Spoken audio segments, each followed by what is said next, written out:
तर गडचिरोलीतील मंत्री धर्मराव आत्राम भाजपच्या अशोक नेतेंचा आता प्रचार करणार आहे। मुख्यमंत्री अजित पवारांच्या आदेशाने आपण प्रचार करणार असल्याचं आत्रामांनी सांगितलंय। आत्राम गडचिरोलीतून लोकसभा लढवण्यास इच्छुक होते, तर रामटेकमधून शिवसेनेचे उमेदवार राजू पारवेंचाही आपण प्रचार करणार असल्याचं आत्रामांनी सांगितलंय। काय सांगणार? पहिल्या टप्प्यात 19 तारखेला मतदान आहे, प्रचार जोरात सुरू आहे। तुम्ही राष्ट्रवादीचे नेते महायुतीत आहात, कशा प्रकारे प्रचाराचं नियोजन आहे?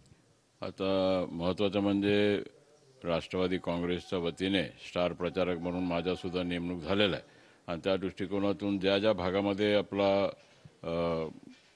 बहुल राष्ट्रवादी बहुल क्षेत्र असेल, आदिवासी बहुल क्षेत्र असेल, मागासवर्गीय क्षेत्र असेल, या क्षेत्रामध्ये जाऊन प्रचार करण्याची आमचा भूमिका राहणार आहे आणि त्या दृष्टीने ज्या ज्या भागामध्ये महायुतीचे नेते मला सांगतील की या भागामध्ये आपला आवश्यकता आहे आणि त्या दृष्टिकोनातून आपण इथे यावं, त्या दृष्टिकोनातून मी ते प्रत्येक क्षेत्रामध्ये जाऊन प्रचार करणार आहोत आणि महायुतीच्या उमेदवाराला जे आता पहिल्या टप्प्यामध्ये 5 उमेदवार आहेत ते 5चे 5 निवडून आले पाहिजे, या दृष्टिकोनातून आम्ही प्रयत्न करणार आहोत। गडचिरोलीची उमेदवारी तुमची इच्छा होती लोकसभा लढण्याची, परंतु आता तिथे अशोक नेते महायुतीचे भाजपचे उमेदवार म्हणून लढतायत। तुमची काही नाराजी आहे का? तुम्ही प्रचाराला जाणार त्यांच्या? नाही, नाराजीचा प्रश्नच उद्भवत नाही, कारण की पहिला ज्या दिवशी फॉर्म भरायचा होता मी त्यांच्यासोबतच राहून मी फॉर्म भरायला मी उपस्थित होतो।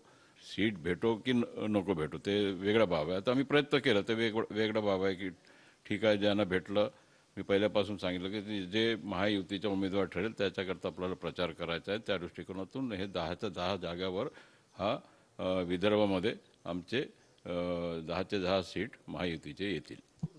कॅमेरामॅन सचिन सायमसह गजानन माटे, TV9 मराठी, नागपूर।